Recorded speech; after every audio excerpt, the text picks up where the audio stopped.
Salam everyone, and welcome to the Human Truth channel, where no topic is off the table.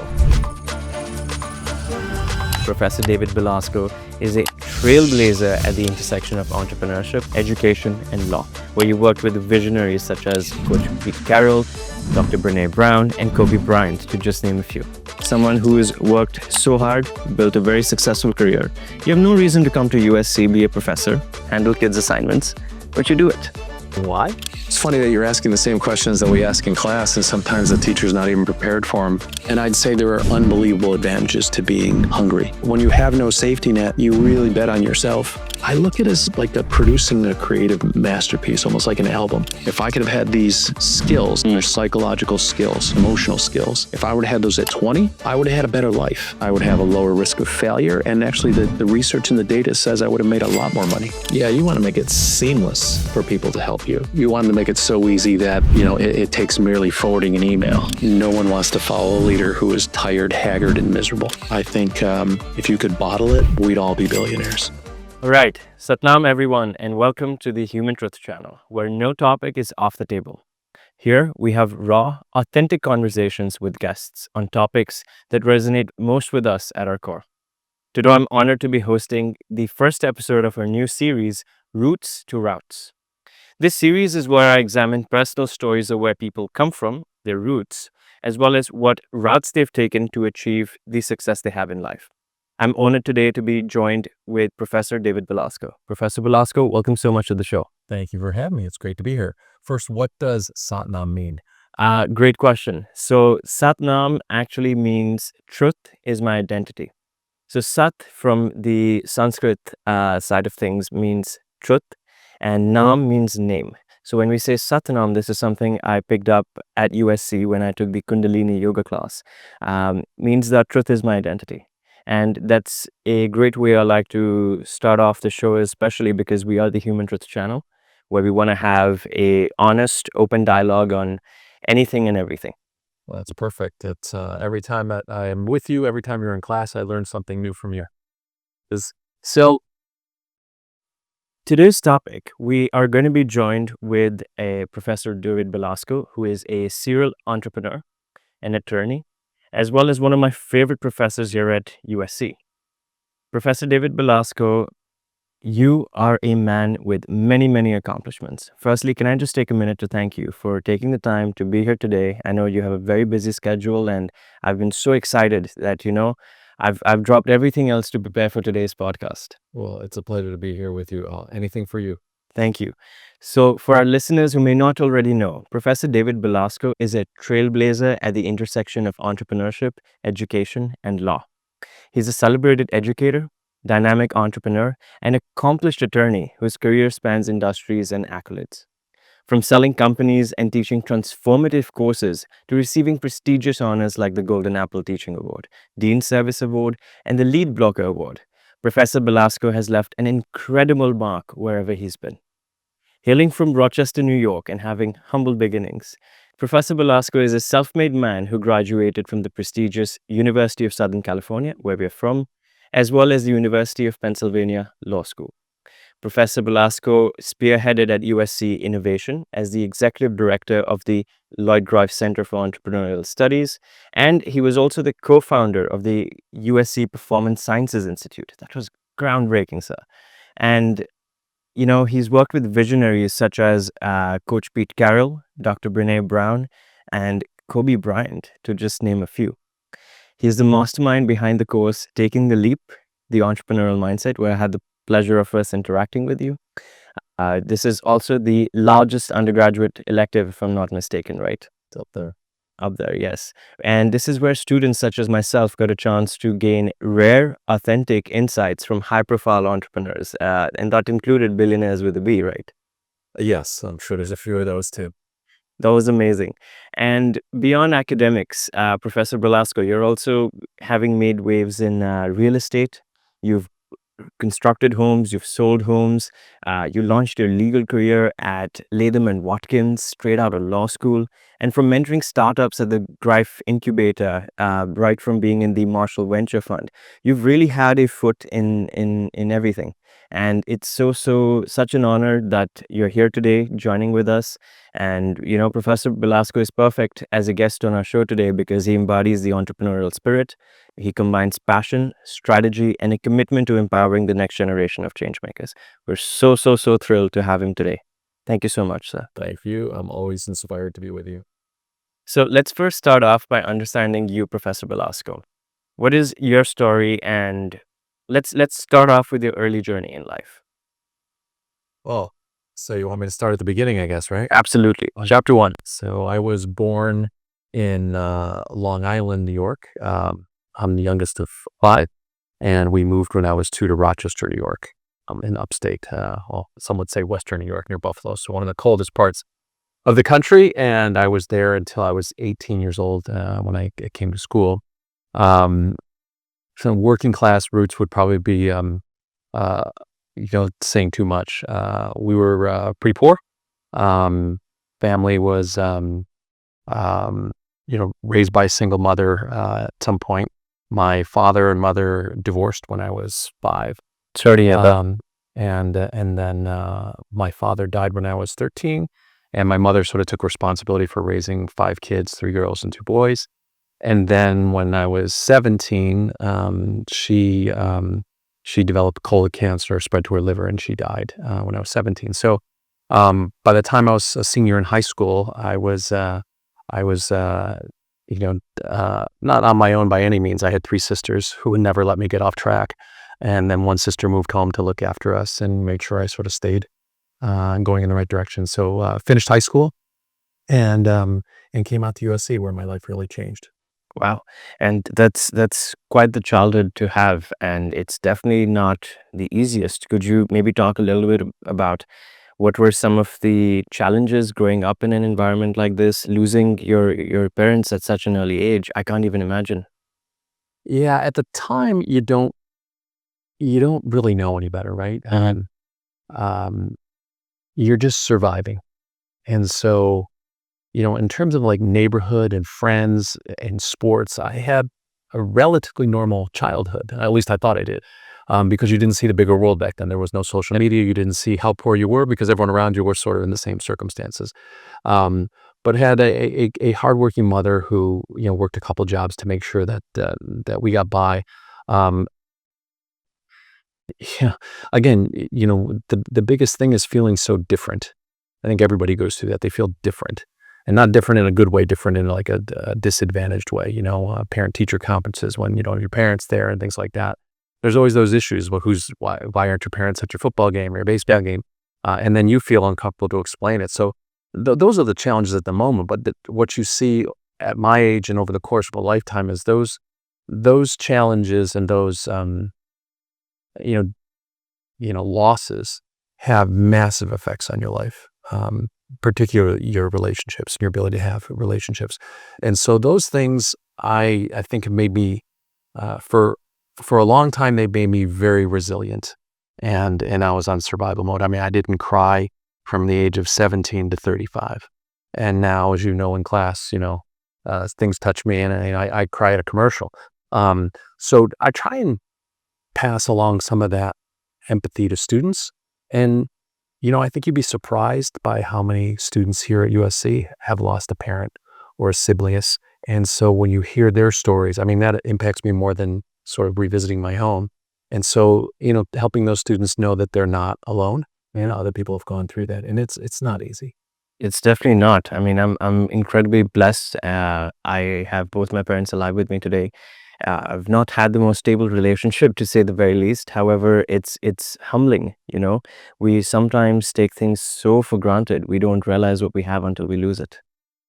That's very true in everything, but particularly your family. So spend as much time as you can with them, cherish them, and find ways to enjoy each other. Absolutely. So let's dive into the first part of understanding you from your early stage. So you were from Rochester, New York, and you had very humble beginnings. What motivated you and inspired you to go on and, go to law school, get your JD, become a very, very successful attorney? Well, can I step back to USC just for a second? Yeah. So I was the first in my family to go to college. And so I didn't have anyone advising me. I didn't know any better. I applied to a bunch of schools. USC gave me a full scholarship and financial aid package. So I attended USC relatively free. It was really an amazing place. I graduated in 3 years. I put my head down. I studied really hard. And it's here where my fire was lit. My entrepreneurial fire was lit. It was a different school than it is now. But I actually took my guaranteed student loan, my $2,500, and I made a poster that I'll show you, and you're welcome to put up. Yeah, we'd love to feature it up over here. It's a poster of, at the time, like I said, USC was a different place. We had different rivalry with UCLA. It was a poster of a Rolls Royce next to a beat up old Honda for sale. The Rolls Royce had USC alumni frames, and Honda had UCLA MD frames, and it said USC or UCLA, you get what you pay for. And it was my first experience in sales and in entrepreneurship, and they obviously were consumed. I sold my football games. I had a fraternity sell them. And so it was there where I was like, I want to live like these people. Like the students here, they seem like they live pretty good lives back then. And so I said, I want to live like that. And so I majored or minored in entrepreneurship here and went directly to law school. So I went to the University of Pennsylvania and was Not an easy school to get into. No, someone obviously invested in me. You never know in life who's looking over your shoulder. I think someone on that admissions committee saw my story and admitted me. There were no other students from USC in the 3 years I was at Penn. I made law review, which is something that elevates you for jobs, and had my pick of law firms. I worked at a firm called Latham Watkins, which is a global firm. Really hardworking. I started in real estate and finance and did some land use and got to work on some really high profile projects. I was enjoying that. Great mentors. That sort of was my fraternity in life.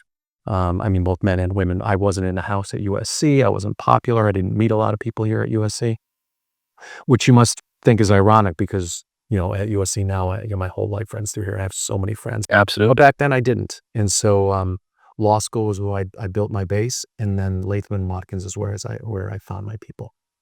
Nice. So coming to USC, you said that you graduated USC in 3 years, correct? So help our viewers and I understand. You had a full ride to USC. You could have taken as much time as you needed perhaps to graduate and, quite comfortably taking everything USC had to offer. What made you want to, put pedal to the metal and get it done in 3 years? In retrospect, I'm not sure it was the right move. I watched people graduate in 4, 5, 6 years or longer and thought, geez, they're really taking their time. And they should. It's such a singular experience of going to college. I did not have the full social experience. And so I was pretty set from the time that I came here that I was going to law school. Not that I knew any lawyers or what it really entailed. So I just set my sights on, I came in with a few credits. I went to school year round during the summers. And just said, I want to be out of here in 3 years because I had 3 more years of law school. So there's more a mindset of just undergrad was the first step. It wasn't the final step. Got you. So how much of it would you say was a contributing factor that you really just wanted to get up on your own feet and, become financially independent? That is so much of it. When you grow up without money, you want independence of all types, but particularly financial. And when, I left Rochester, I just said, I'm never coming back. And I don't mean coming back to see my family. I'm just never moving back here. I moved to a big city and people come to LA to chase their dreams. And I certainly was doing that. Yes, I chose a career that was stable, not risky. The least risk averse you could do probably is go and be a lawyer. But I knew that it would pay me to learn. And so, learning on someone else's dollar is always a good move. And it's also a great basis for the rest of your career.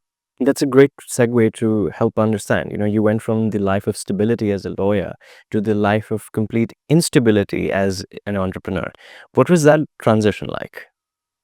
This is something that we can talk about in terms of advice for students.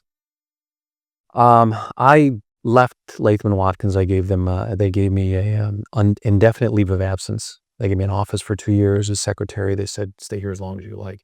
It was unbelievably generous. For some of our viewers who may not fully understand, what does an indefinite leave of absence mean? It just meant that I was welcome to come back. I wasn't fired. I wasn't asked to leave, and that they valued my work. I did pay my dues there, and I did a good job.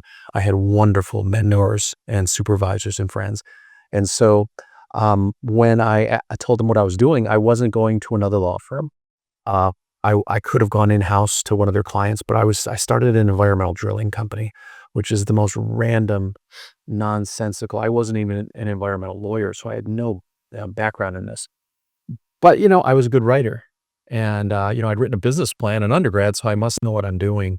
And so the transition from Latham to, a warehouse in Fulton to buy drill rigs and do soil sampling and groundwater cleanup with people that I've never met before was, it's seemingly random, even looking back at it. It worked out. I'm grateful for it, but it really may not have been the high percentage step that you would take from, University of Pennsylvania Law School, Latham and Watkins. Most people just like keep ascending in this corporate track, or they go in-house at Disney or Exactly. whatever the company is. And I just sort of took a flyer on myself with a couple partners and created a drilling company. Wow. So drilling company, that's a very, very different industry. And what inspired you to get into drilling? Was it just, oil is the big dollar? So it's a different type of drilling. Environmental drilling is soil sampling and groundwater testing. And so essentially is if you like your water there on the Nask, if you like that without petroleum, then environmental engineers design a cleanup plan, like if the tanks at your local gas station are leaking or at a refinery are leaking. All those tanks typically leak over time. And so we were the people with the equipment that pull on the site, pull up these big rigs, drill in the ground, take samples of soil, take samples of groundwater. The engineers send them to the laboratory and determine if they're clean. And so it wasn't so much that I was destined to be in drilling. It was that we wanted to be in the environmental business. We thought long-term, the regulatory environment will get more strict and constraining. Which was the right bet. It was in California particularly. And then we had sort of some marketing advantages and some strategies that we put in place that allowed us to hit the ground running. And so we, grew the company from nothing. I wrote the business plan, put the money together. The three of us put in $50,000. That's it. And we built it for 13, 14 years and sold it to a public company in 2007. Wow. And would you say that was one of your most successful ventures? Yeah, it was, because it was idea, execution, exit. And to prove that the company was built to last. The name of the company is BC2 Environmental. My last name, BC, there were two C's, BC2 Environmental. And not only is it in existence, it still has the same name, the same colors, most of the same management team. And so when something is still going and profitable for 30 years, you realize that you built a really good foundation in it. Absolutely. And I'm curious to learn, sir, how is it like when, you having a business is like having a baby, right? But one thing that I always say to people is that the difference between having a baby and a business is that when you're having a baby, the whole world comes and gives you a baby shower. They give you gifts, they congratulate you, they get you all hyped up that you're about to have a baby. But when you're running your own business, it's quite the opposite. Day one, when you launch your business, everyone's comparing your day one baby to a, year 50 baby. And they're really just throwing a lot of negative energy towards the baby for it not being up to par. What's it like when you have a baby, make it so successful, develop it, nurture it the right way, and then you set it off in its own journey, and 30 years later, when you look back, it's still doing so well? So that's interesting. We talk about that in class because so many entrepreneurs struggle with that when you sell their company or the company fails because their identity is wrapped up in their business. Right. And it's perfectly natural. So anything you put so much time and effort and money and blood and sweat and tears, it's going to be part of your identity. Absolutely. And so people are right to feel that way. And then they really struggle when they sell it. I did not. It was so interesting. I remember when we sold the company, I was originally going to join the acquiring board of directors, and then through negotiations, I didn't.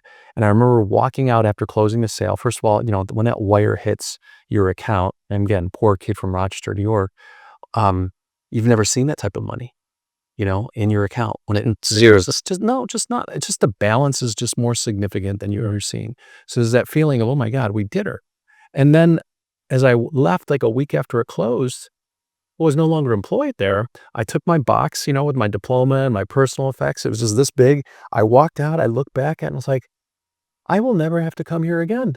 And I just went, huh. And I got in my car and I left.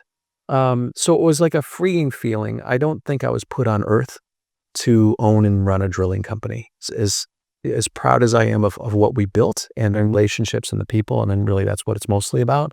The opportunities you create and the jobs, you watch people start families and buy houses and live their lives. That's very satisfying.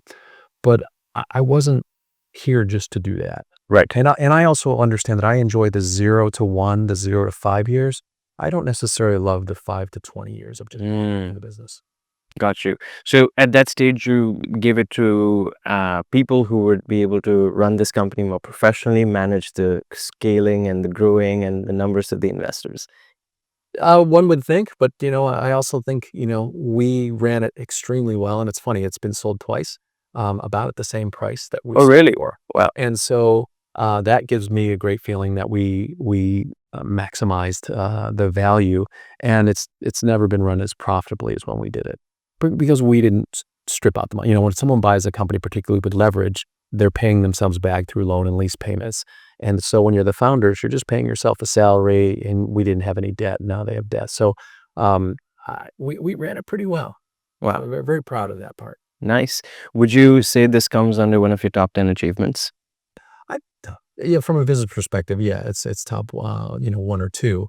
Life perspective, maybe not quite the same, but it allowed me freedom and some peace of mind. I mean, when I sold the business, I was already starting to teach here, 1 class a year. And so I was enjoying that part, but I got to just travel and do whatever I wanted. I had no accountability. I didn't have to be anywhere. I was single, had no children. And so that just gave me the freedom to be anywhere in the world. And that's sort of a nice feeling to have. So that's an excellent time to maybe segue into understanding from your perspective. You're someone who's had a lot of change, right? First it was university, then it was a law firm, then you sold your first entrepreneurial endeavor and you started teaching. How do you define success, in the face of constant change? It's funny that you're asking the same questions that we ask in class, and sometimes the teacher's not even prepared for them. There's a couple ways I define success. There is, looking at yourself every day in the mirror and liking what you see and having control over your time. And one of our guests in class, Jane Werwin from Dermalogica, the founder of Dermalogica, she called it a self-directed life. I like that term. A self-directed life. Yeah, okay. I like that term. And so I do think... Can we unpack that term for our listeners? Sure. I think a self-directed life is where you do get up and get to direct where you spend your time. Right. And how you spend your time and with whom, and whether you're going to sort of pursue purpose and meaning making and things like that, and not have to, report to someone or count your hours like a lawyer. So being your own boss, pretty much. Yeah, of your own life. And, as Steve Jobs famously said in the Stanford speech, if too many days go by and you don't like what you're doing, it's incumbent upon you to change it. And so, through the ups and downs of being an entrepreneur and being a lawyer, I get the credit or the blame for how I direct my life, right? So it's up to me. And so sometimes it's nice to have other people directing your life because you don't have to make the decisions, and it's easier to sort of just to go in that direction. But if you want sort of, I've always said I wanted an original life. I wanted to have something that's different and creative and allowed me to express myself. And I'm going to say that with a side helping of achievement and financial security, that helps. So before we dive deep into understanding more about your teaching career as well as your later years, I want to just cycle back to learning more about young Dave Belasco, if I may. Sure. Awesome. So first question, what were some of your favorite hobbies to do as a kid? What made you happy? I was a playful kid. I played a lot of sports, had a great neighborhood, truly like, let's go to the the home with the biggest yard and play football and baseball. During the winters, we lived on a street that froze over, and you'd play hockey in the streets. So a ton of sports. Luckily, I was good in school. I was always sort of advanced in school, so I felt capable. But my hobbies were sports and school and probably sleeping in. I never really loved getting up early for school. That was sort of one of my things, as you sort of remind me of that. But I was a playful kid, liked toys, liked imagination, and reading. Okay. So what motivated you as a kid? It's hard for me it feels like a different lifetime ago to think back at that. But when you're in a chaotic home, and I don't mean chaotic like, fights and things are being thrown, but just it's not a stable place if your father's gone and your mother's working, you're a latchkey kid. So I'm sure early on, it's just like trying to pick up cues and how to survive. When you don't seem to have as much as the families in your neighborhood or your families around you, you can very easily feel less than. And so I'm sure, much of my younger years was spent not feeling enough and feeling, that I had to go do something, improve myself, which probably explains, why I, drove my beat up Honda Prelude across the country to go to USC. And then once you see how, people far outside your neighborhood can live. I mean, you come to a school and 18-year-olds are doing Porsches and BMWs, and I didn't even know what those were at the time. And so you just realize, wow, that's a different way of living. Maybe I can live like that. So early on, it's just surviving. Wow. So that definitely must have taken and been very pivotal in shaping your early years. Do you mind touching on maybe what were some of those sorry, let me rephrase this. There were a lot of pivotal moments for you when you transitioned into your early career, right? So maybe could you expand on how you made this change? Did you really have, let's say, a mentor who guided you along this journey as you went through so much change? In the career part? In the career part, the early education part, you said there was somebody perhaps looking over you at Penn as well. I think someone on the mission. So yes, and thanks for bringing this up. When I moved to LA, and my sister had a very close friend whose mother took me under her wing. Your sister's friend's mother. My sister, yes, who treated me like family. So her name was Shirley Magidson. And she was the first rich person I ever knew.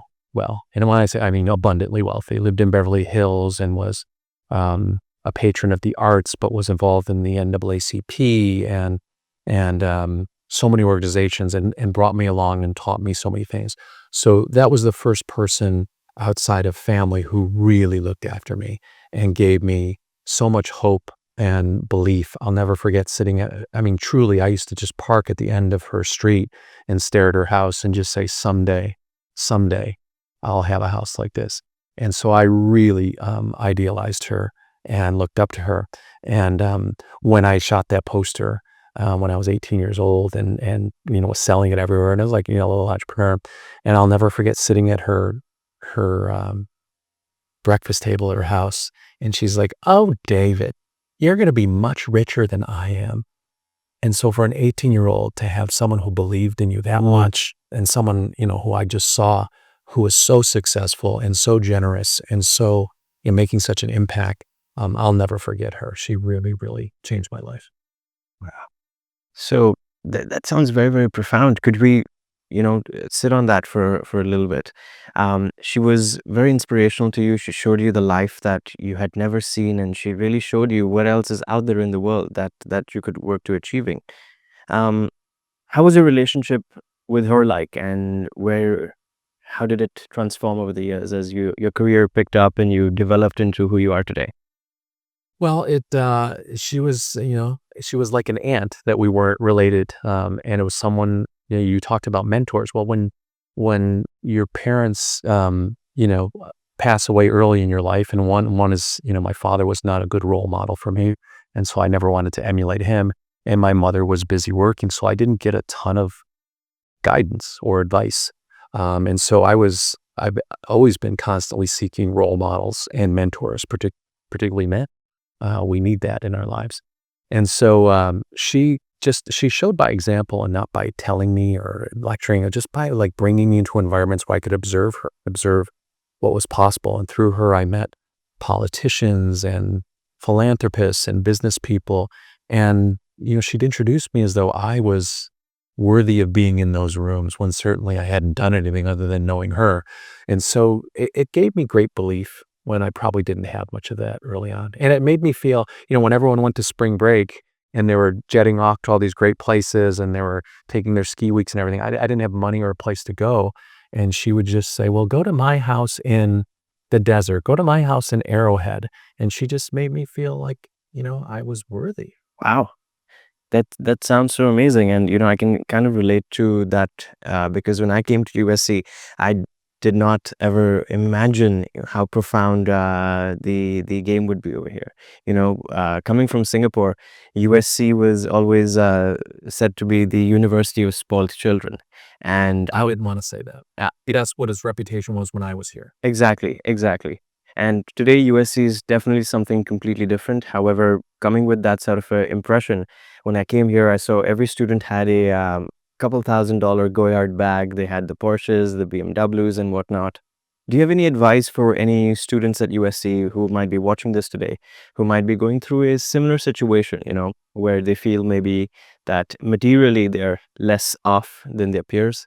Perhaps they don't know all the who's and who of industry. How would you advise them to, do step one?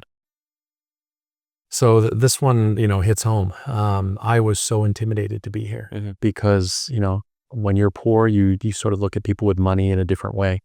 And so, looking back at it, there are people from US that come from all over the world to be at USC from all different circumstances. So, just as though we or I couldn't control my upbringing and my financial status, neither can wealthy people, wealthy kids. They're born into it. Yeah, it's the hand you're dealt, right? Like in poker. And so we always constantly think, they've got it made. Well, they've got one part of their life set where they don't have to worry about this. But there are problems that come with that too. Yes. And I'd say there are unbelievable advantages to being hungry.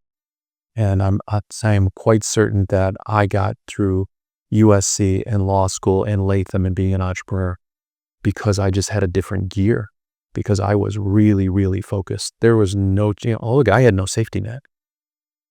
If I didn't get through school, what was I going to do? I would have to go back to Rochester and, work at Kodak or Xerox, or those are the contacts that were hiring back then, which provided great, stable careers for some, but it wasn't what I aspired to. So when you have no safety net, you really bet on yourself, and you just sort of had this determination and focus and grit that will serve you. So in many ways, being poor is an advantage.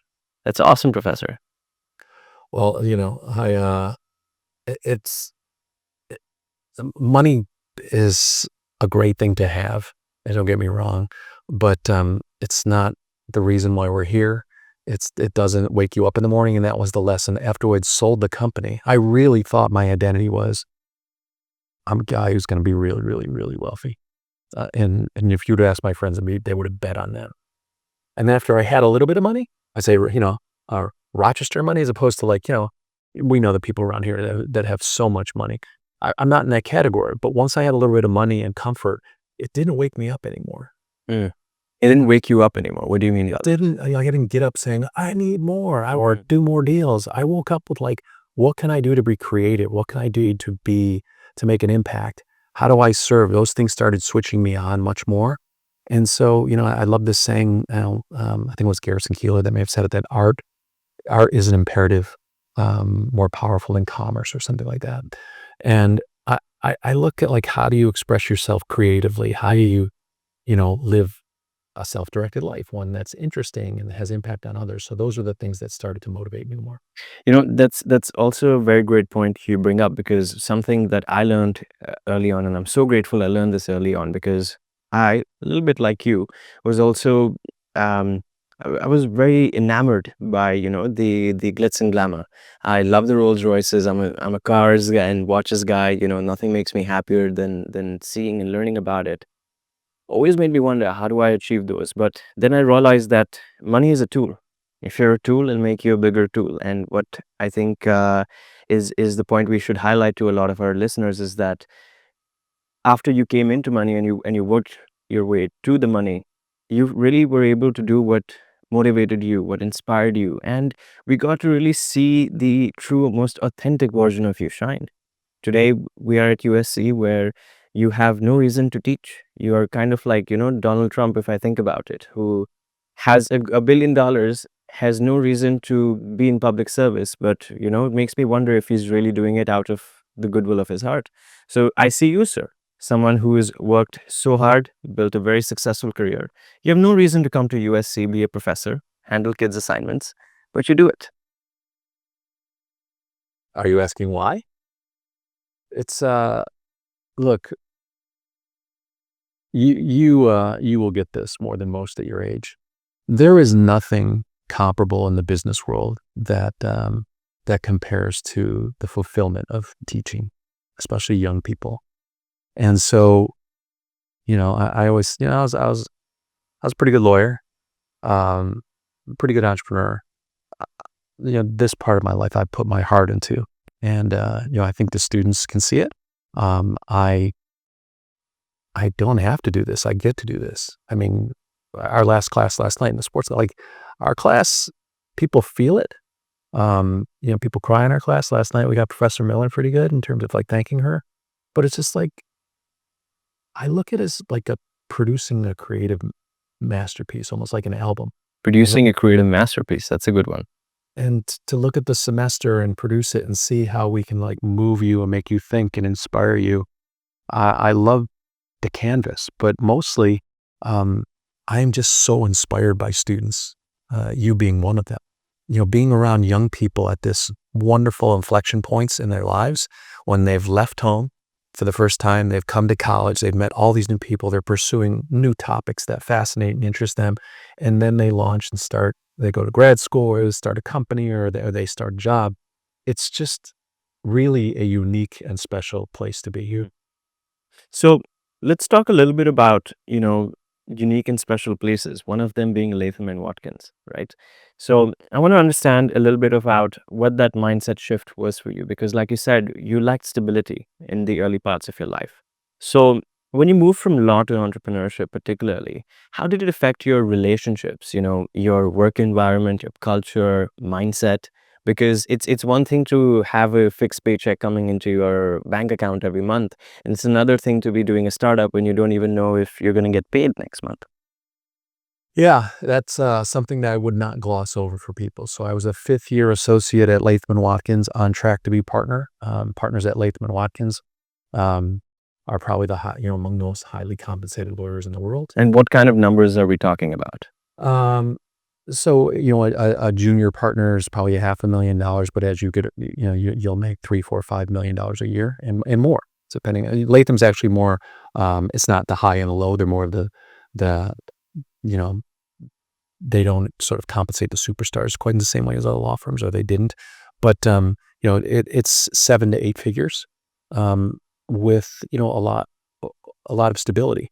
So at the time I left, I wasn't making that out. I was making a couple $100,000. And when I started the drilling company, I paid myself $3,000 a month, $36,000 a year. At that point, I had paid off my student loans from law school. I didn't have any debt, and I could afford to take that risk. But don't gloss over the difference of a large deposit hitting your account every 2 weeks or every month. That's not a bad way to live. So starting a company is not like that. You may have a paycheck, but it's certainly not going to be the same. One piece of advice I really want to give to students, I always give this, they come to me, I've been teaching a while, and they want to leave Goldman Sachs or Bain or Latham and Watkins. And I don't think I got the right advice. And I don't think I got enough advice. And because I didn't have many mentors, I didn't have anyone who had been on my path in my family. And I would say, don't leave that blue chip or that great company that you've invested in, unless it's a worthy opportunity. You want to be always, moving up and to the right in your career. And so you really want to think carefully before you leave those, because you only get to do it once. And those places open so many doors for your whole life, but particularly the next couple steps of your of your career. I went from, downtown office building on the 60th or 50th floor to a warehouse in Fullerton where I was the only person that knew how to use a computer. And so it was a drastic change. And I would just advise, students and grads that think really carefully as you plot your next steps in your career. Wow, I think that's a very profound piece of advice for myself included, because one of the things that my father taught me was that I should definitely not get comfortable in a corporate career if I want to be an entrepreneur. Because when you're 30 and you have financial responsibilities of a family to feed and whatnot, it's hard to let go of even a $10,000 a month paycheck and focus full time on your passion. How would you advise any students today who might be looking to make that switch from a coveted job like Goldman, BCG, whatnot, and following their passion, their true calling by going down the entrepreneurial mindset? And as per your class, how would you advise them to take the leap? Well, first, let me step back to graduating from school. So many students put so much pressure on themselves, and some parents put pressure on them to find the right path, quote unquote right path, just like they had to come to the right school. Is there a right path? There is no. There's no right path, and I think even less so now than my time. You're going to be, where we might have 7 jobs in our lifetimes, you're going to have 7 to 10 careers, because the jobs and the fields that you're going to be in haven't even been created yet. It's much different. It's much more dynamic. But so the first part is there is no right path. Find good mentors, find somewhere you can develop. And, so many people ask, do I follow my passion? Or, right out of school, go build skills. Go work at a great place with a good mentor who will invest in you, who doesn't just care that you're taking work off her plate or his plate, but that's really going to help train you. So once you build those skills, then you can deploy them and move them into other areas. I'd say for the first 3 to 5 years out of school, build skills and think, what can I be among the top 25% of my field in the first 3 to 5 years? And then in the next 3 to 5 years, what can I be the top 10% in my field? And the reason being is that the world pays for expertise. And expertise is developed over time. It's not 3 years and you're the best tax lawyer in the world, right? And so I have moved from, career and domain to, I was, lawyer, entrepreneur, still an entrepreneur, teaching. And so maybe I did not let myself get a long enough runway to develop true expertise. Okay. So if I hear you correctly, for advice for our listeners and myself included, you would say to build skills, find a mentor who is really invested in teaching you and not just interested in having you take the work off their plate, and see how you can, transform those skills in more other domains. Yeah, that's a great summary. They're transferable. Just, everybody wants to get ahead so fast. Young people, you see what's on social media, you see what's on, everything's out there and everything's so expensive. Just focus on getting better. Focus on the process, the practice of getting better, not the result, not the rewards, not the money, not the house, not the car, not whatever comes along with that. And so that's been a lesson for me. And this is why I, started the course on mindsets.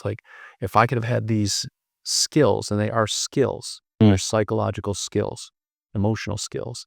If I would have had those at 20 instead of 50, or in some cases, never, I would have had a better life. I would have, fewer insecurities. I would have a lower risk of failure. And actually the research and the data says I would have made a lot more money. Wow. So bouncing off that, let me ask you a little casual question, right? As a lawyer, if you could design any law in the world, what would that be? Design any law? Yeah. Let's circle back to that one. I don't have a great answer for you. Okay. So next question. You said about, being on your toes a lot, having that mindset of falling in love with the journey, not just the destination. I love that. It's something that I have been learning how to adopt, because I realize, the highs come so momentarily, right? If we keep chasing the highs, we're not really going to get anywhere. Could you talk to our viewers about what does a day in your life look like? How do you fall in love with the process? Sure, but just sort of doubling back on you. You are so far ahead of where I was at your age and where I see, many people at your age. You're poised and mature, you're reflective, you're present. all those things are skills that you've developed and your parents have done a good job and whoever's around you have done a good job. Thank you. To cultivate that in you. That's power. That's power. People listen to you. People feel seen by you. Those things that an 18-year-old version of me would think like, what are those worth? I need to make money. I need to be successful. That's what makes you successful. So, and that's what makes you have power in a good way. And so, focus on that. A day in my life is, again, self-directed. But now it's a little bit more regimented than it's been. So there's a curse and a blessing with this stuff. If you've got too much flexibility and too many options, you can sort of drown in them and not make decisions. Yep. Have you ever been to a restaurant with too many options on the menu? And that I've experienced that total freedom of I don't have to do anything, can sometimes lead you to doing nothing. If you're not accountable to other people, you're only accountable to yourself. You can let yourself down. So my life now is walking my talk, is implementing the things that I teach, and because we teach what we most need to learn. And so I have been practicing these, and you see the people we bring into class, and yet you mentioned Kobe and Pete Carroll and Brené Brown and Andrew Duckworth on grit, and we're building this new class with Pete Carroll on competitive mindset. Well, I put more time into that course than all my other things combined, and it's not even paid, because I think we're going to do something extraordinary. And so a day in my life is working out and training. And, one of those things of USC, you talk about like the gifts of USC. I'm involved in football recruiting. And so I've met everyone over there, and I give my time and do whatever I can to help bring the best athletes and students to USC. And through that, I've met the strength and conditioning coach, and he's developed a workout program for me. Wow. So like one of those small little things that, the head of strength and conditioning for USC football is training me a little bit on the side. So it's just awesome. So being awesome, Prof. Thank you. I train, and then, I want to do something creative each year. And so again, starting from 0 to 1, whether it's a course or a business, and in this case, it's a little bit of both, is how do we develop this educational company so that we can train people who are not as fortunate to be at USC and release that into the world. So my day is work out in the morning, eat really well, hopefully 3 times. And then, the creative parts of it, like last night it was teaching. And today it's working on this new business and working on this new class. So I don't have a schedule, but I seem to get things done, at my pace. Wow. So, and I think getting Sleep really well, hopefully. good sleep. How many hours do you sleep? I try to get 8, but I'm usually about 7.25. Nice. So how much do you think the regimented lifestyle plays a part in your success today? Well, I don't think I've had a regimented lifestyle. And that's something I've learned over the past few years because I've had freedom. And so I think, you remember in the LEAP course, we now assign a big assignment on and build this habit, because habits are sort of the best thing you can do for yourself, to take all of these decisions that we weren't designed to make. We weren't designed as a species to make 10,000, 20,000 decisions a day. So taking some of those decisions and putting them in sort of like the subconscious, the unconscious part of your mind. And so trying to build healthy habits is sort of where I am. And so that is moving towards regimented, but too much freedom really can be more painful than you think. Absolutely. I think my father would definitely agree with you a lot on that. And that's a great segue to the next question, which is about atomic habits. As part of the course, you recommended this book to me. I think it was one of those phenomenal books that helped me realize that all we got to do is do 1% better each day. And that compounded over time is what gets us that results. So can we talk a little bit about how that book impacted you? Yeah, I think, it's the number one book for 2 years, not the number one self-help book, the number one book. So it didn't just hit me, it hit everybody. And I think he spoke and by the way, one of the most renowned researchers on habit is at USC. Her name's Dr. Wendy Wood. She wrote another book called Good Habits, Bad Habits. That is sort of the science and the research behind the techniques and the practical advice and atomic habits. But James Clear just struck a chord in the way that he translated it into usable techniques. And so I loved the book, and I just thought at USC, typically at a course, you can teach somebody and you can say, take a test, write an essay, here's your final, here's your grade. That's pretty much what we can limit you to do. We can't really force you to do anything, right? Yeah. We can't like put your arm behind your back and like, do push-ups, And so the point was, how do we give students the tools and a framework to either build a new good habit or to end or curtail a negative habit they want? And I think you were in class when I asked at the end of the semester, like, how many of you really put everything into it? And how many of you feel like you've started a new habit? And 75% of the hands in the class went up. I was really shocked, really shocked. And then when, we asked for volunteers, one person I remember in the front right, he's like, he declared this because you have to declare your habit up front. I'm going to stop smoking weed. Like I smoke too much weed and it's really impacted my life. And he did over the course of the semester. And some persons just had a training habit. Someone had a reading habit. And so I love that he translates the science, the Wendy Wood part, the science in the practical advice you can use. Wow. I love that, and I think this kind of goes back to the point about why do you need to come back and teach? You're at that point in your life now. And this really goes to show that the impact you make on young people's lives and careers, it's seems like something that really fuels you. Yes, it does. It's the reason why I'm really starting to reflect on my time here at USC. And I went to another person's class yesterday and just really just reveled in the beauty of it and the impact of it. I don't have kids. And so I get to be around young, smart, driven people at this inflection point in their lives and cheer them on and be useful. And some stay in touch with me and I go to their weddings and I go to their baby showers and all those things. And so I love that part of life, but I also get to, let them take off and I get to go home and get sleep. They're not my kids. So it's the best of both worlds, but it's something that, that means so much to me. I mean, I try and put my heart and soul into this work.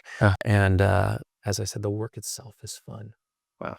That's awesome. It's like parenting without doing the diaper changes. You got it. At this age, I'm not in for that. So I want to talk a little bit more about habits, sir. So one of the habits that I also developed throughout that semester was to inculcate a better sleep cycle. I wanted to start reading more. I also wanted to be more consistent with my spiritual practice. And your course, the book, and everything really, really played a transformative role in all of that. I had a question because I'm sure a lot of our listeners will also face this when they start habit stacking. Sometimes when we end up in an upward spiral, we start waking up on time, taking our vitamins, working out, yada, yada, yada, you end up in that upward spiral. What happens when, we face a setback? When, something just throws us off that upward spiral and, we have to start from square one again. How do you deal with a setback like that? Well, that's part of the beauty of habits, right? And so, James Clear would say, never miss the second day. Or if you have to skip one day, it's inevitable. Life happens, right? You can't get your workout. You can't read. You didn't journal. You just try and make sure you don't do it a second time. And it's the habit of the brain reminding you that this is what we do. So part of it, change occurs on 3 levels: the results level, the systems level, and the identity level. And so the cheapest is the results level. Results, they can motivate you, but they don't typically change you over the long term as much. But the systems and the identity part. So for me, for example, I was an athlete when I was younger and I, worked out a fair amount, but I was like, I've got to work out. I've got to go to the gym, that type of feeling. And then one day someone spoke in my class about identity. And all of a sudden I realized I am a fit person. I am an athlete. I am. And once that becomes part of your identity, the choice is removed. Don't choose to work out. I work out because I'm healthy. I also want to live a long time and I want to be, have a full life. But once you build it into your identity, it doesn't become a decision. So that's been a big part. But, habit stacking is sort of one of those things that works. You want to drink more water, put it next to a habit that's already in place, such as next to your toothbrush. You want to journal more, put that into place. You want to prime your environment. You want to be around people, have similar habits. Like all those things help build healthy habits. So I want to ask you a slightly personal question, because this is something I've been struggling with the last few days. I totally am with you on the idea of making it so part of your identity and making it easy for you to succeed at it, right? Make it hard to fail. Can you illustrate an example, sir, from how you choose to bounce back up every time you face a setback, whether it's a health setback, it's a legal, financial, whatever kind of setback? Well, that's life, as Varun Soni comes in and teaches us in week 1, life is suffering. We'll all share that. We are going to, that life, we're all going to suffer, and none of us enjoy suffering. Unless you train yourself to understand that, like, I suffer well, I can handle this. These are my emotions in the moment. I'm going to observe them. They're going to pass. The only thing that's certain is that they're going to change, right? Right. And so being able to sort of observe and be more of, a wider perspective than being in the feeling. I'm not that feeling. I'm just observing it. So that helps me. But the idea that, like, you've survived it to this point, and in many cases you've dealt with worse than whatever's happening right now. We tend to, like, catastrophize what's in front of us. And I suffer from that, by the way. When you grow up in a chaotic environment with trauma, then you can very easily, your pendulum can swing from one extreme to the other. Very easy to get in the victim mindset. Oh yeah. And and so you're doing the work. Yeah. The inner work is hard. Everyone thinks it's I would have said this is bullshit. I was a kid who's like, I got to go to school, I go to law school, I get a job, I want to make money. This soft stuff is bullshit. This, like, relationships, all of that stuff seemed very ephemeral and not relevant to me. And now I realize it's the most important thing. Wow. In terms of determining, like, your fulfillment. So if we can learn and teach these skills, they correlate to higher performance over a longer period of time and higher fulfillment. Like, higher performance, higher fulfillment over a longer period of time with better emotional and relational health. That's something, like, everybody wants. And so, like, we follow the research. Do I have that every day? Of course not. I'm on the pursuit. I'm not there. That's why I bring in the experts. I'm not an expert, but I know a bunch of them at this point, right? So I'm trying to bring everybody I can to teach you, to inspire you, to give you examples. And I'm learning with them. But I have to say, over the 20 years of doing this, I've learned a fair amount, and I've absorbed it. So I do get up, and there are going to be setbacks because I've overcome more than this. And, like, here's the other thing that fuels me. I'm really optimistic, and I'm really lucky, grateful. And some people would look at your life and be like, oh, I don't know if I'd come out that way. Mm. But it's just like, look at what we get to experience, where we get to experience with the people around us. Like, hit the lottery on friends and relationships and students and people that I get to learn from and teach. Like, this is like a good life. So, like, that, remembering that and not getting caught up in the smallest thing that's really, really bothering you, and focusing on that. And then just think of the type of person you want to become. For me, whenever I get, pissed, or someone's, something's bothering me, or someone's, not treating me the way I would, I don't want to feel aggrieved. I don't want to be that person that always feels, that hair trigger, that just one thing upsets them or sets them off, and they're just constantly aggrieved. No matter how good life is, it's 72 degrees out. We're on this beautiful campus.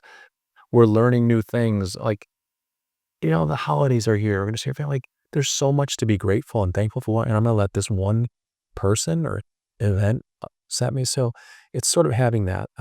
Young Pueblo came, I think was the year before, someone I admire, and he talks about equanimity, not too high, not too low.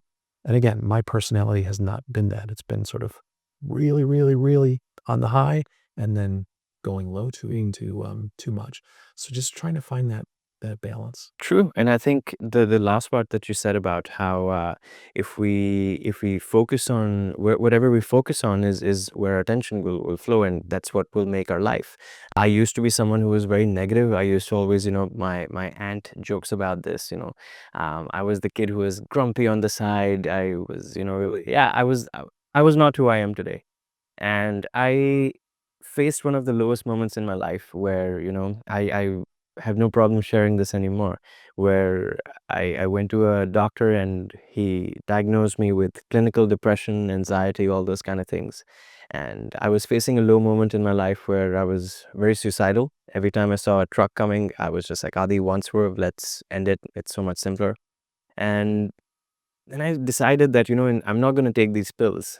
I am not going to allow this to be my life. What I will do is I will rebuild my life. And I think what depression really is it's your body telling you that the way you're living life is wrong.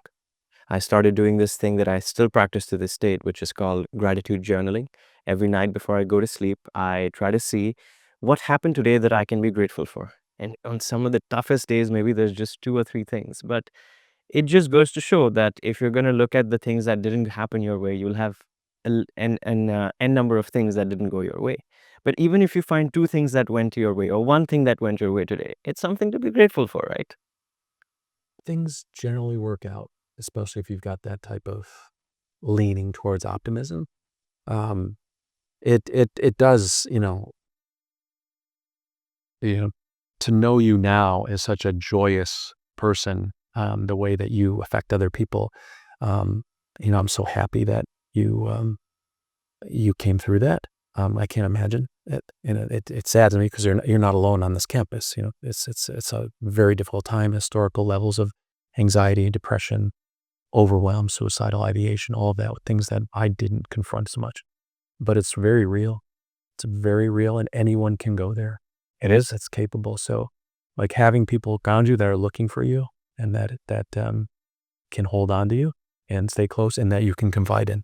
And I've always had those types of friends. And so I'm just, like I said, to know you now, I would never imagine it. So it's just very courageous for you to share that. Thank you. So with that, let's move into the next segment, though, teaching. Okay. So you became a fantastic lawyer, fantastic entrepreneur, sold a very successful company off, and then you came into teaching. How would you say your entrepreneurial mindset and background has influenced your style of teaching? Well, I got into teaching because one of my mentors here at USC, we were on a board together, and he said, "Have you ever thought of teaching?" And I said, "Yeah, once I'm a billionaire and I don't have any other worries." He goes, "No, you got to do it right now." I was 36, and so he sort of auditioned me, put me in a class of MBAs, and I loved doing it. So I taught MBAs for 7 years. Wow. And I taught how to launch companies, which was my area, my background. How I apply that is, I think I always enjoy the beginning part, the ideation and the dreaming part, and so I like to do things in a way that maybe are not traditional. In a class, when I designed the Leap, I purposely said I want to design the largest class at USC that has to be a signature capstone experience for everybody, no matter what their major is. And so I had a very clear vision of what that would be. And, along the way, you try and embody, things work best when you're authentic to yourself. And so if I think, I love challenging people, but I like having fun. I like surprising people. I like taking them on, a ride that they may not expect. And, I like those shared moments. Those are the things that I think define your life. And so making life an experience for others is my philosophy and approach for my courses and for USC. That's beautiful. Making life an experience for others. Wow. So how do you encourage your students, sir, to take risks and embrace uncertainty? You teach a lot of entrepreneurs, budding entrepreneurs, and I would even go to the extent of saying that a good number of us have no clue what the journey is even like. How do you encourage them to take this kind of risk? Well, I do and I don't. And so the fact that you don't know exactly what it's going to be like is to your never-ending advantage.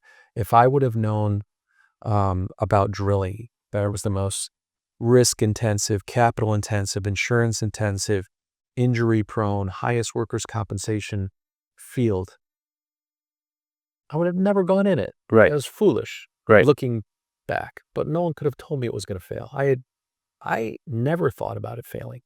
So when do I encourage students and when do I not? I encourage them to sort of keep exploring it and make sure that they've done the homework, not just sort of the cursory stuff, but the deep analysis, the competitive analysis, the market analysis, and to make sure they have product market fit before they jump off. So many students, at 22 years old, they say, I'm weighing this job at Oracle versus, joining this startup or coming up with a startup. Yeah. If you don't have a startup that you've worked on and that you literally can't sleep, you wake up every night saying, I'm going to be sick if I don't pursue this, that's when you think about being an entrepreneur.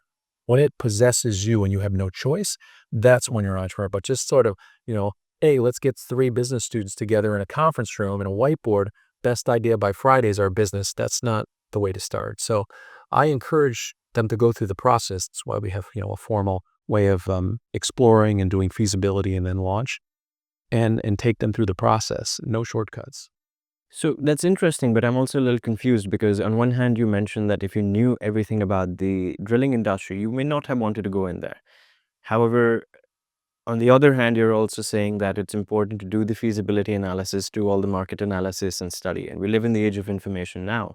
So where do we draw the line behind, spending time in school, taking courses, gaining experience, learning, versus, just going out there and doing it, getting a hand steady?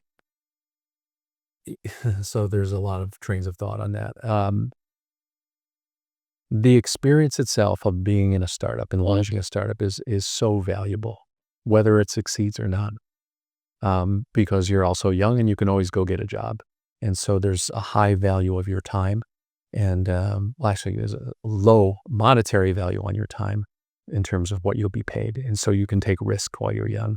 I do think, there's a sweet spot probably for most people after they get a little bit of experience and they have some skills, they build some credibility. That also helps you raise money. That gives you momentum. It gives you allies. It gives you a board of directors, all those things. But, a lot of kids are out there chasing money. And, it's just not the way to start a business. You want to chase money, go into finance, just, work at a hedge fund, work on big numbers and take a little piece. Entrepreneurship is not the likelihood of it winning. And winning big is very small. We celebrate all these unicorns, they come in, but it's really hard. So you better enjoy the process, and it better be something that you can spend a lot of time on. But go ahead, did you? No. So remind me of the question. So the question was about how do you encourage students to take on this kind of risk and embrace uncertainty? Yeah, I just ask a lot of questions. So the uncertainty part is you have to be comfortable with it. There are no, answers generally. There are questions. You got to keep asking good questions. Like back in my day, we didn't just do 10 slide decks and, raise $10 million. We wrote business plans with projections.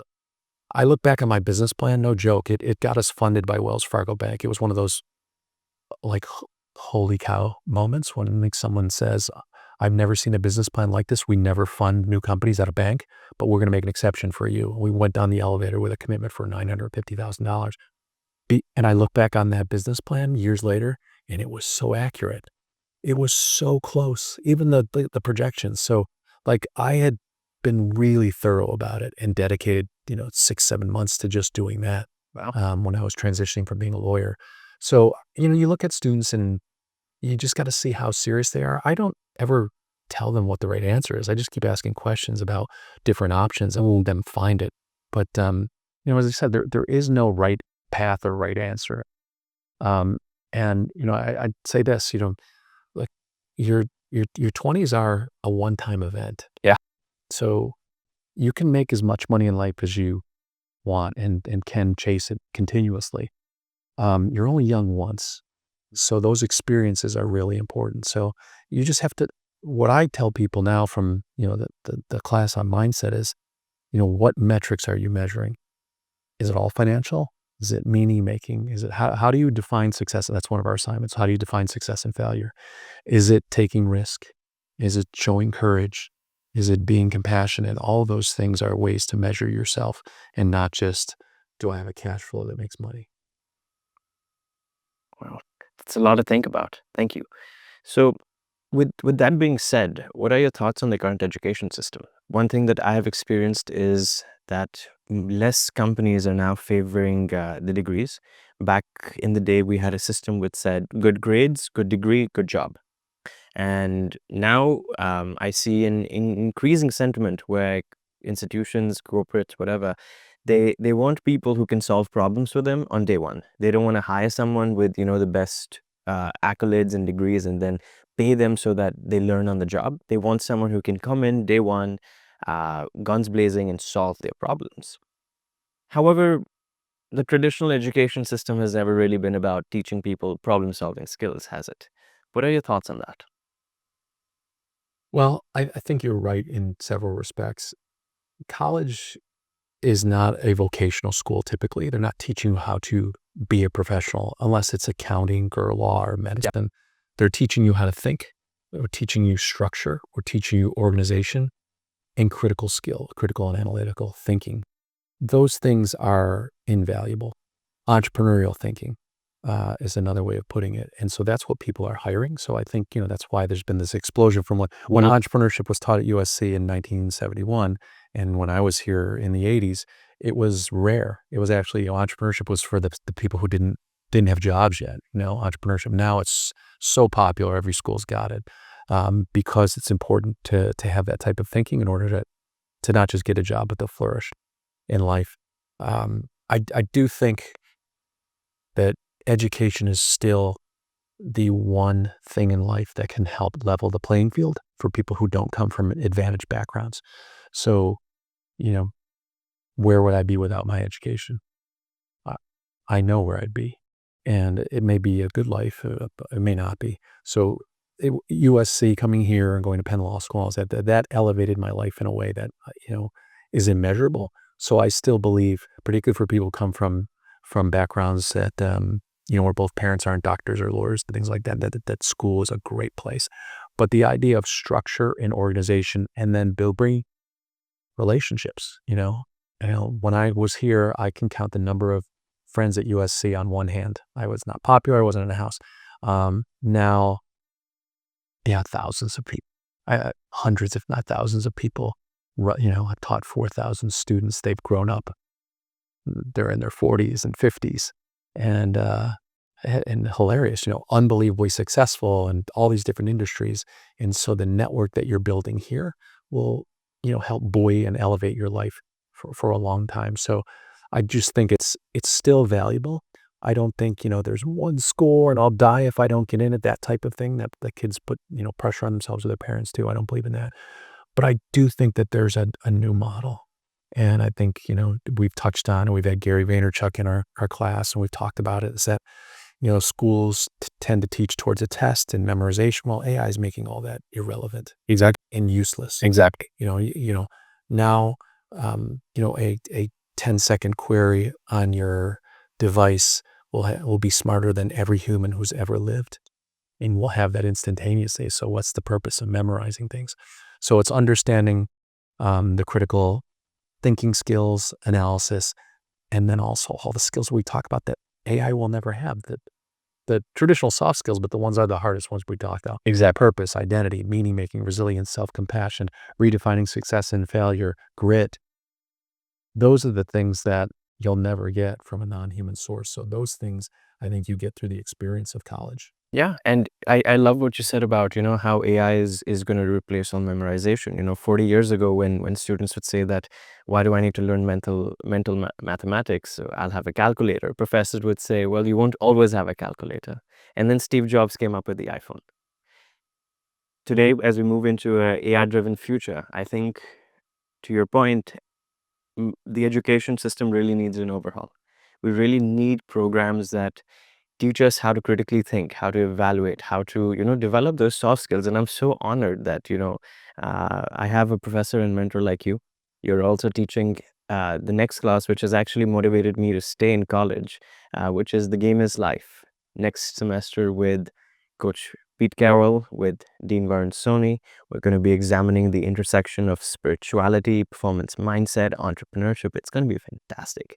And thank you so much for what you bring to the university. I definitely never imagined that this is what I will be learning in school.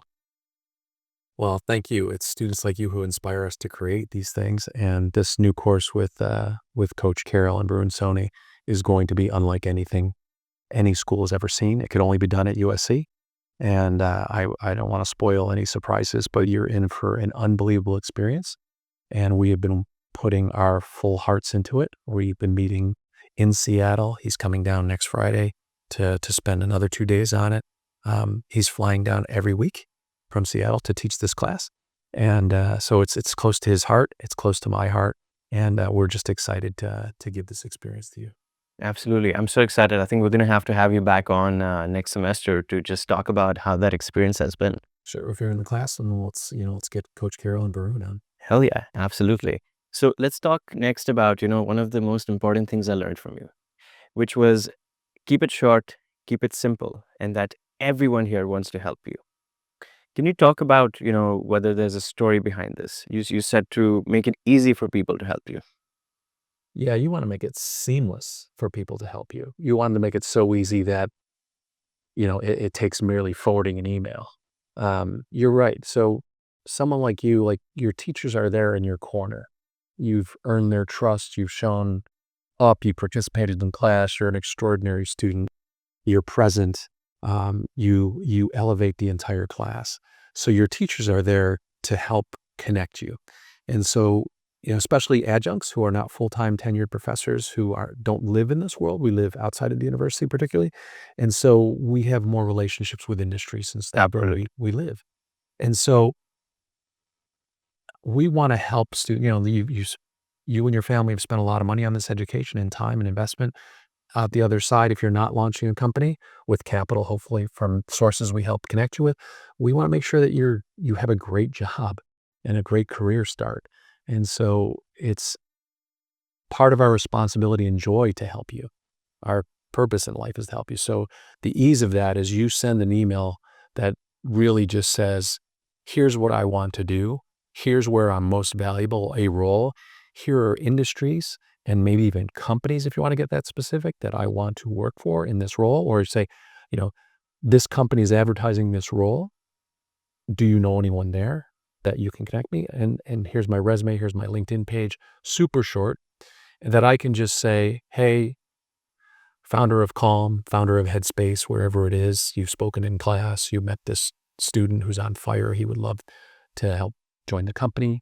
And then in the meantime, as students, how do you offer value?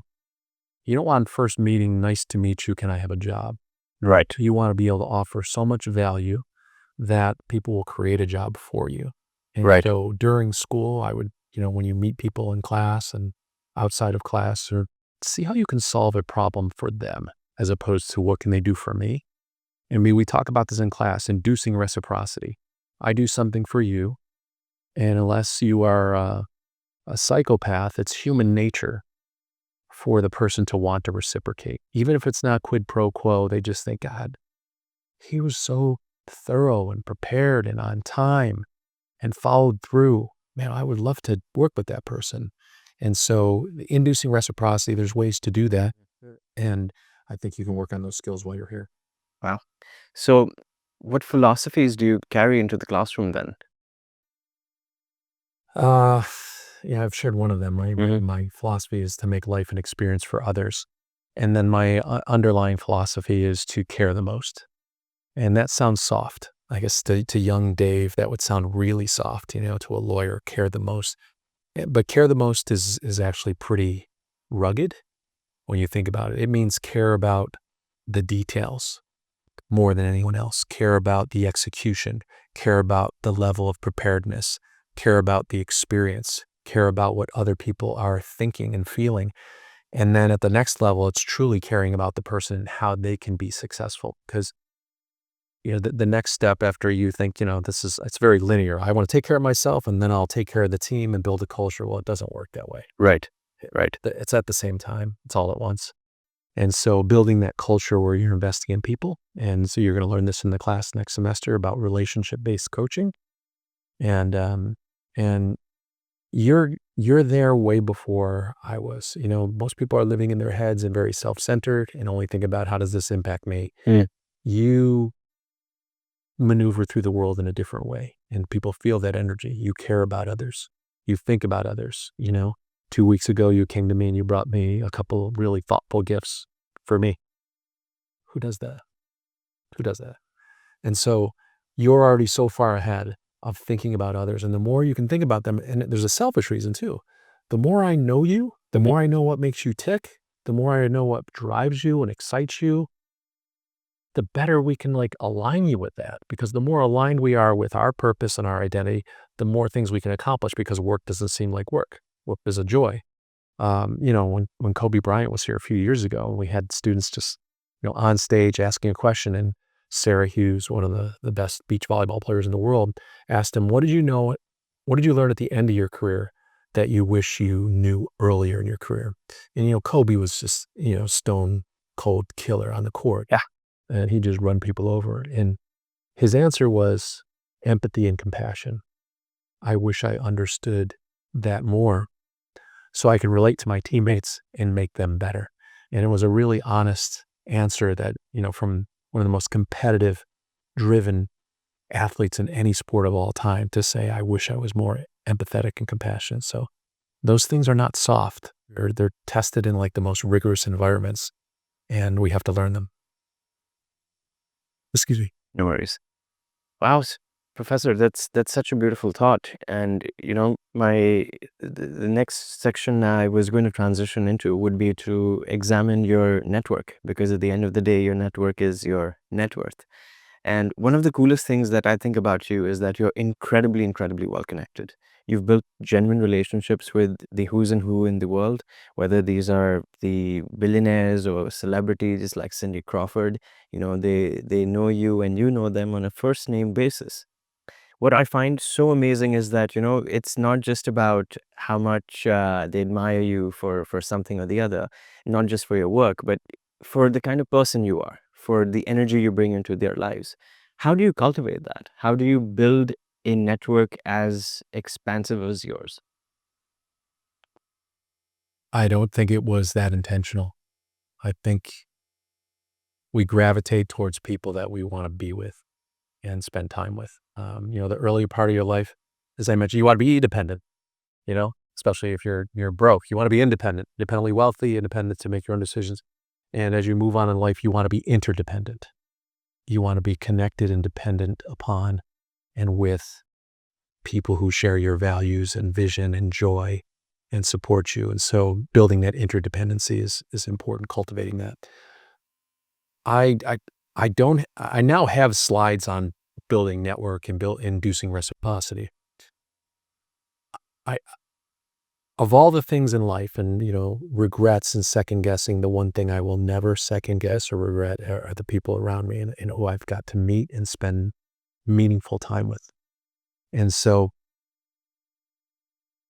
I have lived a Forrest Gump-like life and found myself in, truly unique, awe-inspiring situations.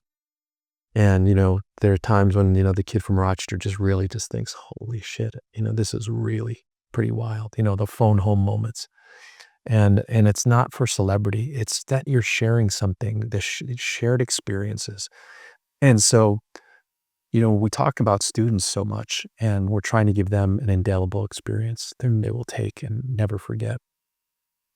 At the same time, we're doing that at the front of the room. That guest who's coming in the class, and we've now had 350, 400 guests come into my class. Yeah. They don't know it's coming. Then they're going to feel it. They're going to feel seen, and that they matter in a unique way. There's something different about 18 to 22-year-olds leaning forward in their chairs, like you, saying, give me something I can use in my life. And with so much appreciation and like genuine, heartfelt love.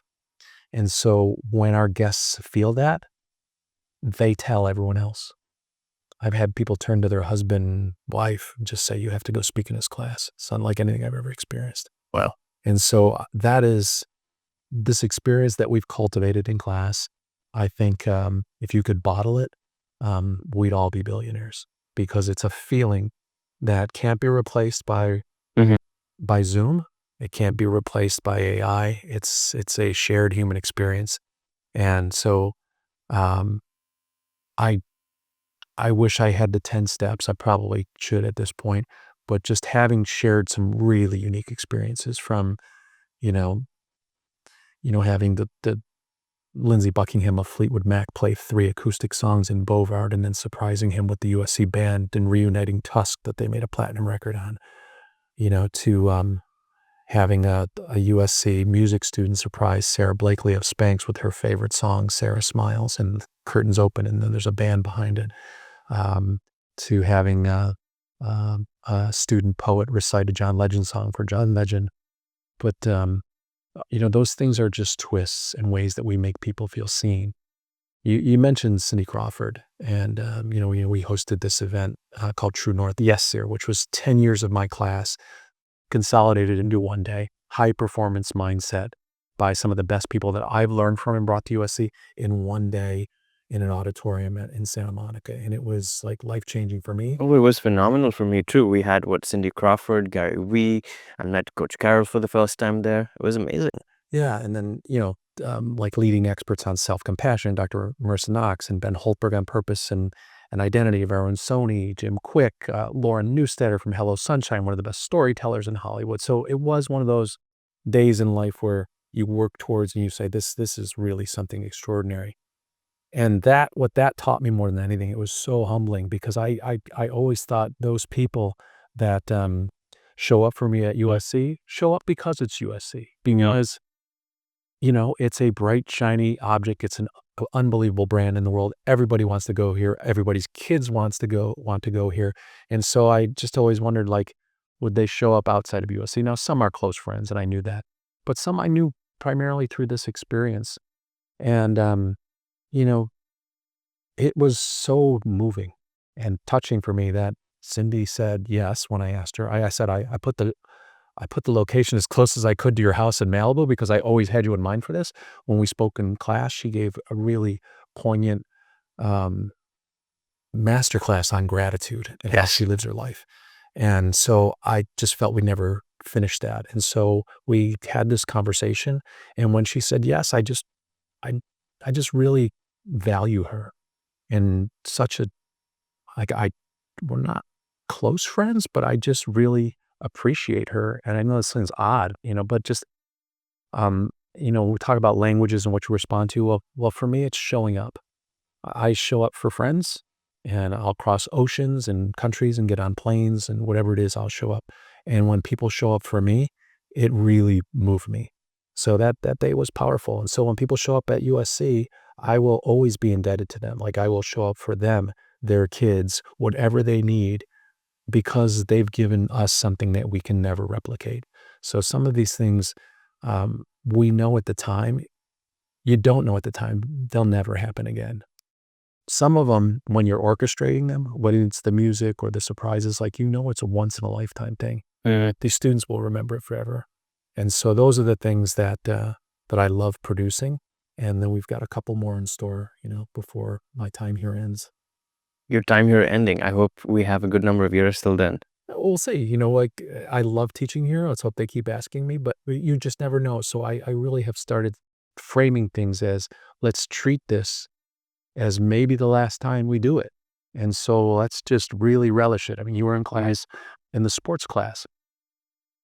I got to teach with Cheryl Miller, the greatest basketball player of my generation and maybe of all time, who brought so much professionalism and humor and humility into the class. And it was such a privilege that I really just each week thought, who gets to do this? And thanks to, Dean Willow Bay and Dean Jeff Garrett for, the vision to create the course and for helping bring her, back into my life. I went to school with her, but it was just one of those things, only at USC do you get these opportunities. And last night to see the students just show their love for her, that was my highlight. I love that. When you saw when we had her, Juju Watkins, Coach Gottlieb, Juju's coach, and Sean Harper there a few weeks ago, it was one of those things that you could tell just looking at it. This will never happen again. Absolutely. The greatest basketball player of her generation, maybe the greatest generational player of now, with the coach saying, this is surreal that we have them on the same stage. It was really one of those moments. So I am still loving, the process of teaching, and being around students never fails to inspire me. Wow, so much to unpack there, sir. What would you say is your mantra to networking? Just show up and be kind.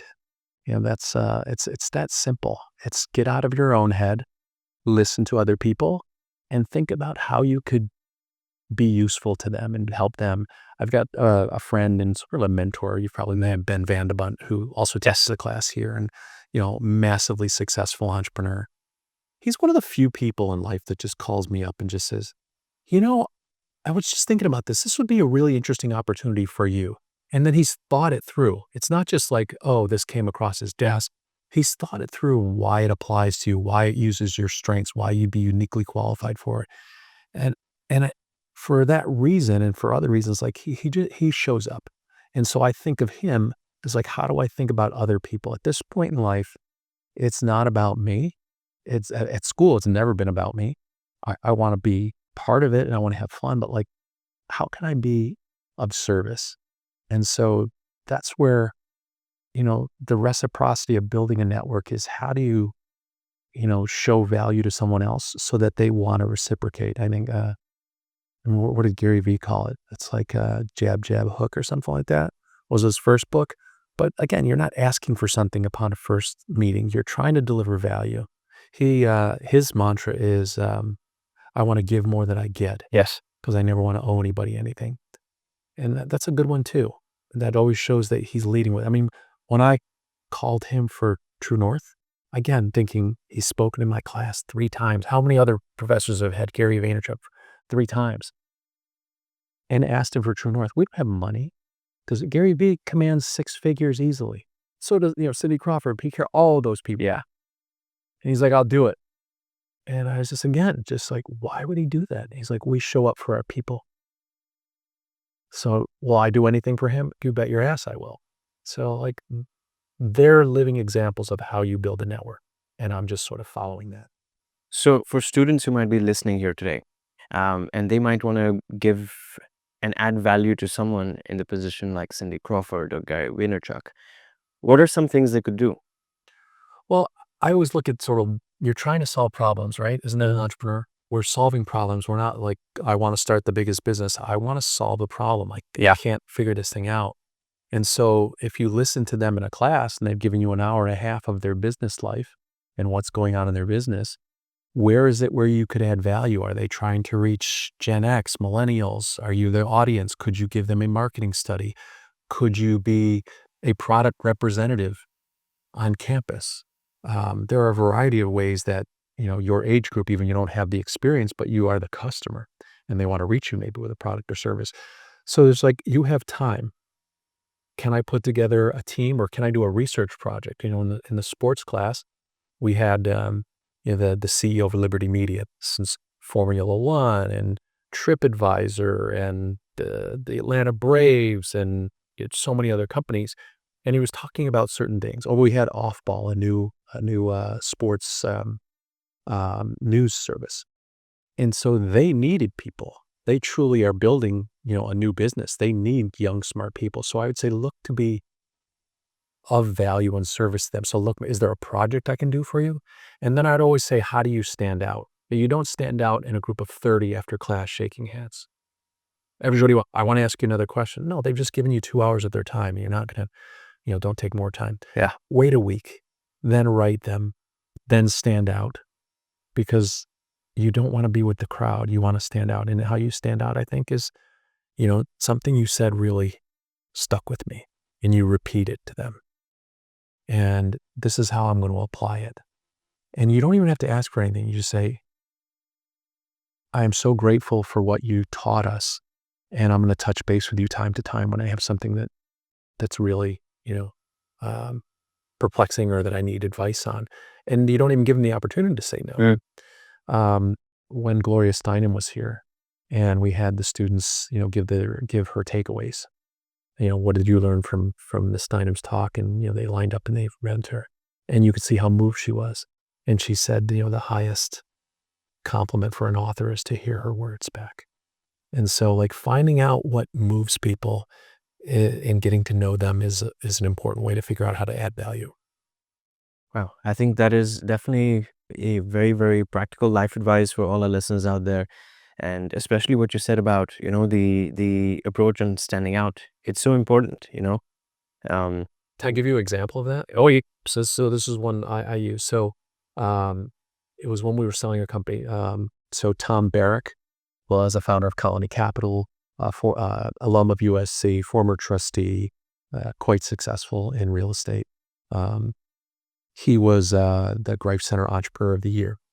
And I wasn't the director. This was before my time. I was just teaching my class. And he said some things really that were like poignant, powerful, of like, just keep running the past patterns, just keep running the past patterns, just keep running the past patterns. And then one day you look up and the ball is just there because you've prepared so much. And so I wrote him a note that said, exactly what I said. This thing really stuck with me. I'm running the past patterns. I've been doing it, and now I'm selling the company. When this thing settles down, I'd love to catch up with you. And I just said that, no expectation. 2 days later, I get a FedEx. I open the FedEx, and there's one page of stationery, Tom Barrack, that says, "David, let's have lunch." Wow, that's it. He FedExed a personal note back to me because I said what you said at USC had so much value to me. Wow. And when I saw him the next time, he was the commencement speaker at USC for the Marshall School. He treated me like we were old friends, and then we became friends. I visited him in the South of Wales one summer. I've spent time with him in Santa Barbara, and we became friends, and someone that I really trusted in the end and looked up to and admired through all of it. And so it was just from that little simple writing a thank you note and receiving a response that built a relationship. And that's so interesting. I have a personal question here, sir. How does someone, especially in my position, when you're young in your 20s and you obviously want to be respectful to those who are more senior to you, how do you approach friendships with them? I think you'll take cues, as the way that you want to be the type of person that people want to be around, or that, you attract sort of like-minded people. So I don't think there's an ask. I didn't ask for anything, but it was just circumstances brought us together. And again, if you're in those same circles, and you're at USC through a variety of different functions, whether athletics or the business school, the beach volleyball team, all these things. And I keep seeing people. And so coming across them, and each time you see them, you remember them, you greet them warmly, you ask about their kids, whatever it is, you just keep building the relationship. So people want to be around young people. It keeps us relevant. It keeps us fresh. It keeps us alive. It helps us feel like we lived with meaning to pass some of what we've learned over life to you. And especially people like me who don't have kids. Like, this is for my nieces and nephews, obviously I do it, but this is part of my life. And so, especially if they're teaching here or they're here because they want to be around young people. So you'll figure it out, but don't be bothersome, don't intrude, but it's always incumbent upon you, not them, to follow up. Don't ever give them work. Don't ever ask them to call you. It's always you that follows up. Roger that. Thank you. So let's look at some, key takeaways, and let's understand that if you were today at square one, starting all from scratch without any of the amazing connections you have, without anything, but just knowing what you do know today, how would you start, and how would you strategize your growth? First of all, I'd love to be at your position. I'd switch places with you in a heartbeat. You've got so much in front of you with unlimited upside. It's interesting how a lot of successful people say the same thing, and people in my position are like, seriously, you're going to swap positions with me like this? Well, here's why. Think of Warren Buffett, right? Someone that people really admire and look up to. And, he's got, I don't know, 50, 60, 70, 80, $100 billion. I don't know. But you're 21. He's a money billionaire. You're a time billionaire. You can always make more money. You can't make more time. Yes. So we would all go back to being 20 and trying it again. And so you are richer than you can ever imagine. And so as much as you admire him, you wouldn't trade places with him, would you? Warren Buffett, at his age, perhaps not. Correct. Perhaps You're not. never going to give up that part of your life. You'd be foolish to do that because you've got so much to live. And who knows, you may make as much or more money, and it may not matter, by the way. He's got more than several generations need. So, you don't need to accomplish that. Remind me of the question. We were talking about how you would strategize your growth if you were starting at square one today. When you say starting at square one, am I graduating from school? Am I starting a job? Okay. For the sake of our audience, let's put it as you were a senior in college, you're about to graduate, life's about to get real, you're about to start adulting. How would you strategize your growth? Well, there's personal, professional, family, all of those things. So we'll just start on the professional side since we're in a business school. So I would be looking for my first step out of school. And in that, I would not be enamored by brand names, but understand that they do add value. So working for a great firm, whether it's investment banking or consulting or in my case, law, that means something. So you would say there's value going down the coveted investment banking consulting line. I'm saying you decide what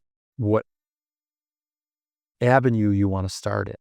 And so that's sort of the first decision. I'm not going to tell you you should be an investment banker, consultant, or an artist. That's that doesn't do anybody any good. But once you've decided what path, those things do have value. That's why parents for decades have just, go get the good job. And because you can step off to so many places from there. But within that, you want to make sure that you are with people that are going to help you grow. You may be in a 3-person firm, but if they are great at what they do and they've come from other places, they're experienced, and they are hands-on going to help to teach you. The senior people are going to teach you as opposed to junior people training you.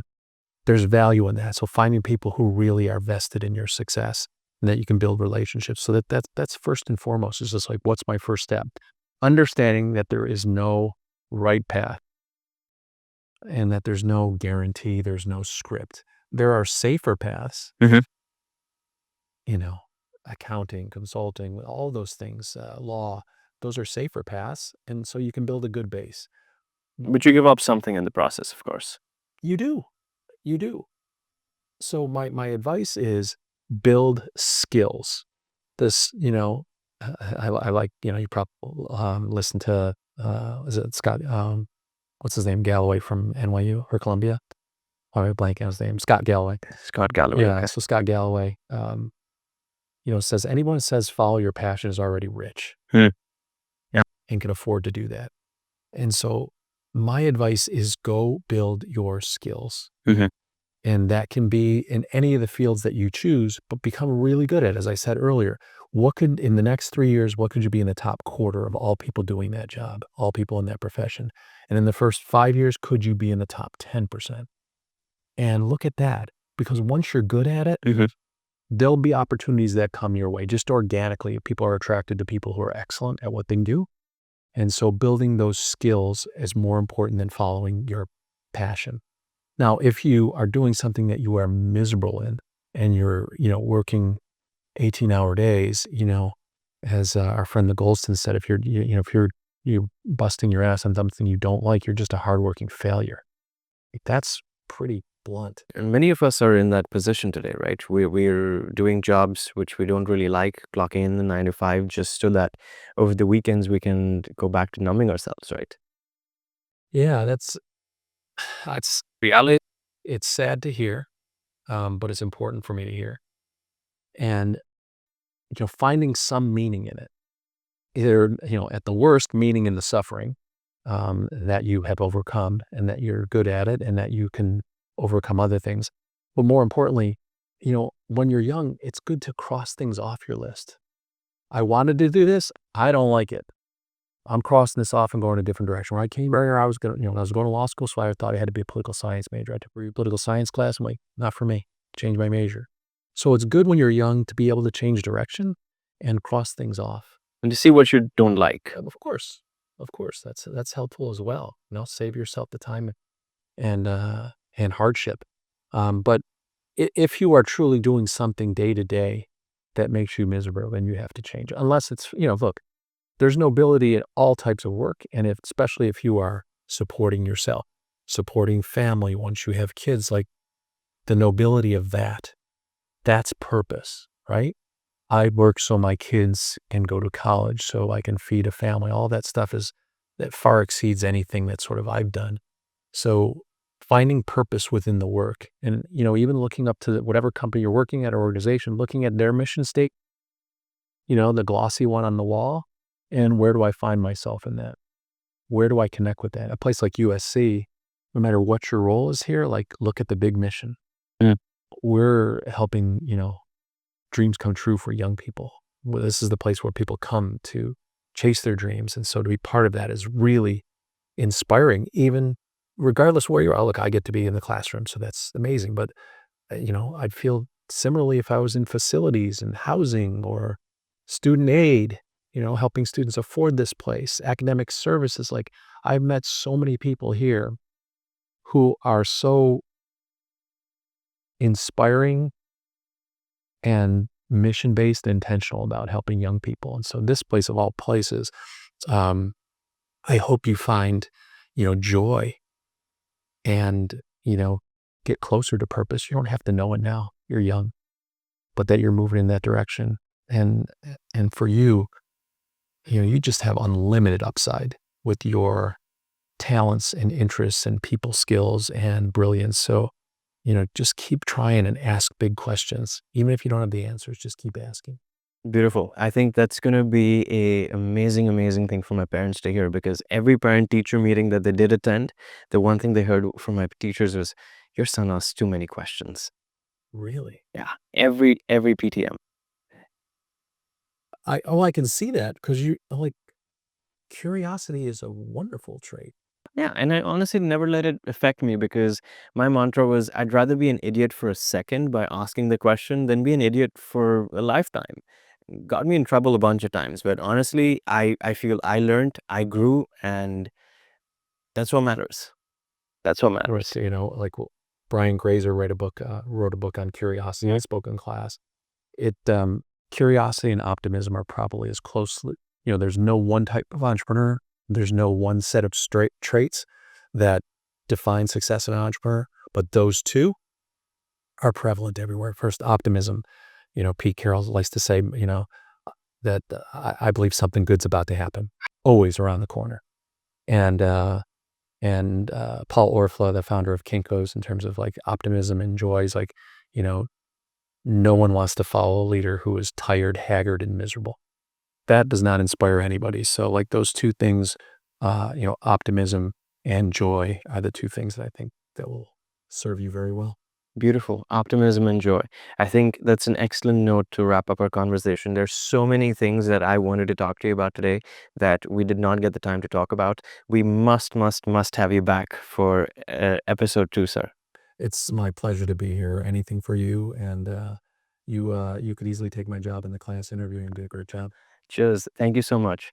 So thank you guys so much for tuning into the Human Truth channel. My name's Adi, and I'm delighted to be joined by Professor Belasco today. We're reporting live from Studio A at Annenberg. If you have someone that is a guest, a accomplished person, or anybody that you think would be a fantastic guest at our show, please drop them in the comments and we'd love to feature them. Thank you so much, and Sat Nam.